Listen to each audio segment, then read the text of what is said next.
The Joe Rogan Experience.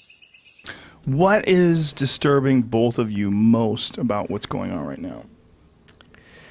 Well, I think we'd love to see a third way.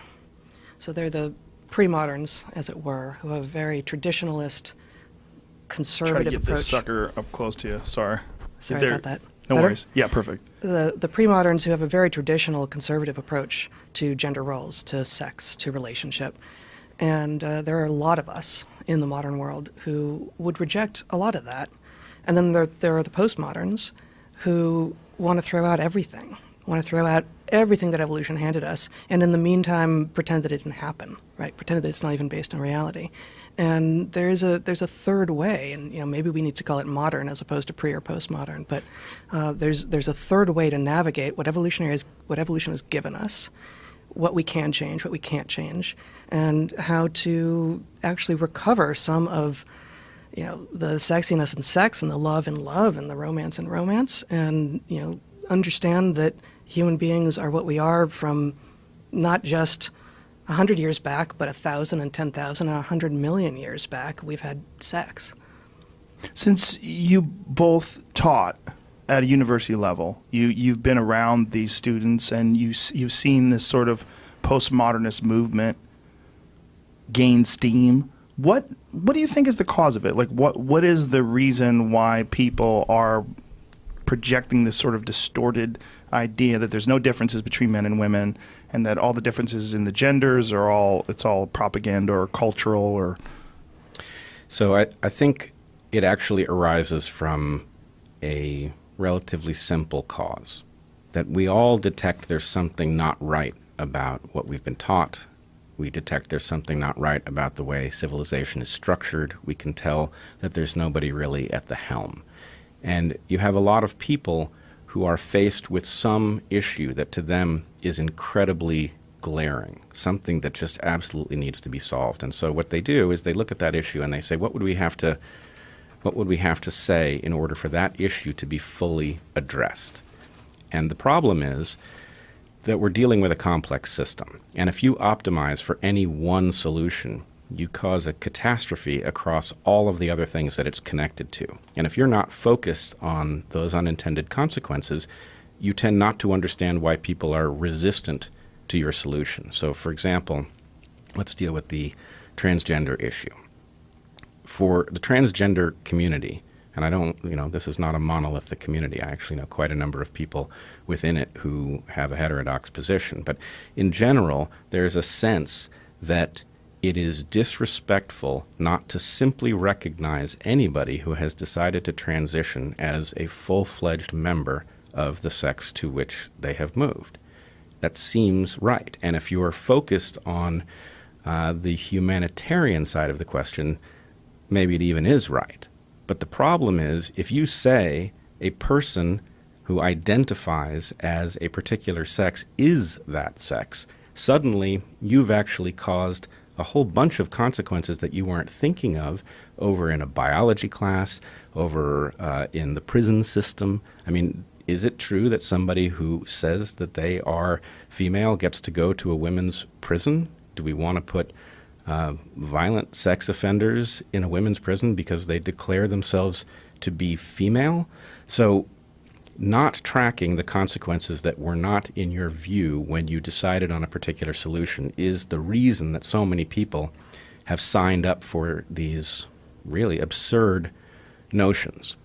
And part of what I hope we will get to today is that there is a principle at the core of understanding all complex adaptive systems, and it is diminishing returns. And diminishing returns sounds kind of arcane. It has too close an association with economics, where it was first outlined. But the message of diminishing returns is that you can very often get 90% of a solution that you want and not disrupt other things unduly. But if you say, I want 100% of the solution to this problem, you'll cause a catastrophe. So getting people to realize, don't shoot for the utopia in which the problem you're talking about is 100% solved. If you can accept a 90% solution, then you can have a whole bunch of other things that you don't even realize you're using. In defense of people that would try to go for 100%, though, isn't it one of those things where, like, if you would negotiate, if you want $100, you ask for 150? Unfortunately, I mean, I think you're identifying something correct, that in part the positions that we hear being deployed are not an honest reflection of the beliefs of many of the people who are espousing them. They are a negotiating tactic.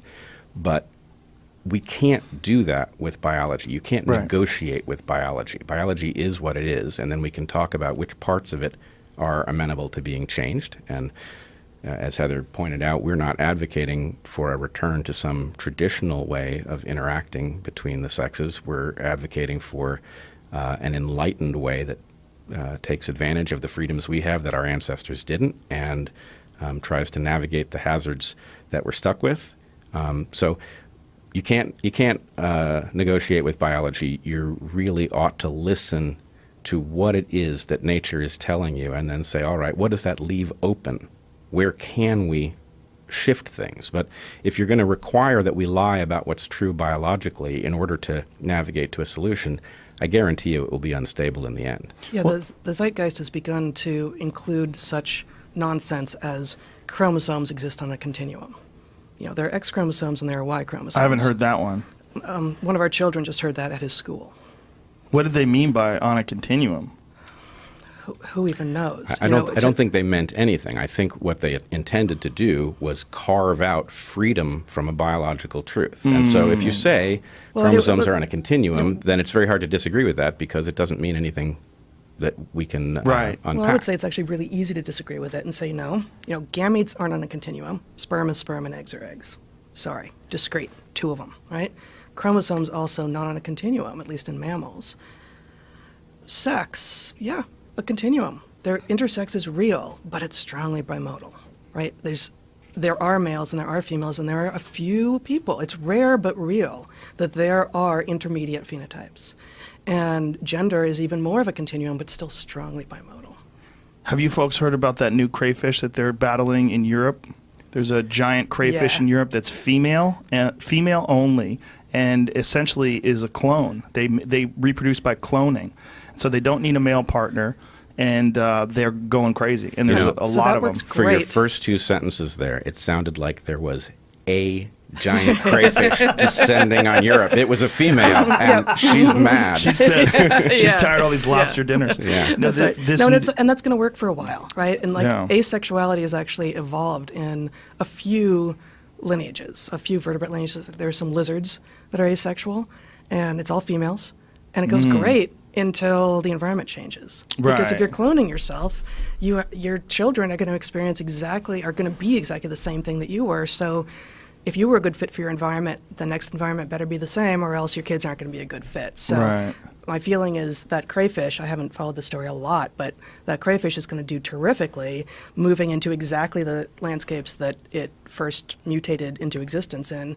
And if you change the landscape a bit, it's going to stop doing so well. I think they just farm it for food if it's tasty. Yeah, no You don't have to worry about them breeding. Just get a ton of them together. Crayfish are delicious. They are delicious. I hope this is a good tasting variety. It's free food. Yeah. I mean, it's kind of crazy. No, that's right. So Heather and I were talking before the podcast started about, I think, a very important point when it comes to a lot of these either progressive or right-wing issues, is that people tend to be extremely tribal, and what they're really concerned with is winning. It becomes a competition of us versus them. It becomes our side versus their side, and they tend to exploit weaknesses and then attack to score points. And all ideas of being honest intellectually or looking at things objectively kind of go out the window. You ignore facts that diminish your position or your team's position, and highlight things, even if they're not real, that would diminish the other side's position. This is a real problem that humans have with arguments, with being tribal, with being on different sides. I mean, we see it, forget about tribes, we see it with people, where when there's a certain time when you see people arguing, there's a certain point where the argument has deteriorated to a competition. And it's no longer about what you're actually discussing, it's about who can win. Yeah, and this So- is what science is for. Yes. Yeah. Well, this Well, is science ought to Yeah. be indifferent. When it's done well, it is indifferent to who's the stronger team. It should really just tell you what's true. And in fact, the reason to use science is to correct for biases. But so Eric and Heather and I have a phrase that it's just shorthand for something, which is bad faith changes everything. There's a lot you can do in discussion with people with whom you disagree, as long as you are on the same page to a large extent. yes. And what you're describing is what happens when that system breaks down and people perceive themselves as needing to win against the enemy rather than on a team that is trying to navigate to what is true or what is the most desirable outcome with respect to values that we all share or something like that. So what you're describing is a very common state. It is a lower, less capable state than a good faith environment where people who may disagree intensely agree on the basic rules and the desirability of figuring out what's true. And so maybe that's part of what we can do here is try to point to where the good faith conversation can get to that the bad faith conversation is incapable of getting to. The value, really. Yeah, I think that's a giant point. It really is. And it's really something that I would hope more people would adopt going into the future. Stop connecting yourself to these ideas and just let these ideas exist on their own and examine them objectively and rely on science. Rely on actual science to formulate when you're talking about biological issues. And that's when I say science is the answer to this. It's not necessarily that we should accept, no one should accept the findings of science just at face value, but a scientific approach is, I've got this idea. What would have to be true if that were true? And how can I possibly prove it wrong? And you work harder and harder and harder to prove it wrong. And if you can't, then you have greater and greater and greater confidence that maybe it's right. And so this is what we don't see in bad faith arguments, is no one is trying to prove themselves wrong. And that sounds backwards the first time you hear it, but if you try to actually demonstrate that your own cherished beliefs are wrong and you can't do it, you have pretty good confidence at the end of that, and there is no actual end, but the longer you've gone, you have pretty good confidence that actually, I'm probably seeing something real here. I've asked myself, I've asked my friends, I've asked my enemies, is this thing right? And, in an actual formal scientific setting, you do an experiment, you run the data, and you do the analysis. But is it right or is it not? Let's see if I can prove it's not, even though I really think it is. So you It's a also really get good test. you get something. There's a bonus that comes with it, which is, I don't know what else to say. It's super awesome. Which is, if you've tried to take your cherished idea, some hypothesis that you've come up with, and you've tried 16 different ways to show that it's wrong, and you keep failing.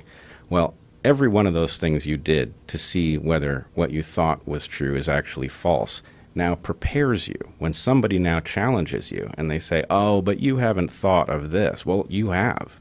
You've been through it 16 different ways, and that gives you the ability to navigate almost anything that's thrown at you because you have taken on the role of being your own harshest critic in order to make sure that what's left at the end of that process is really robust.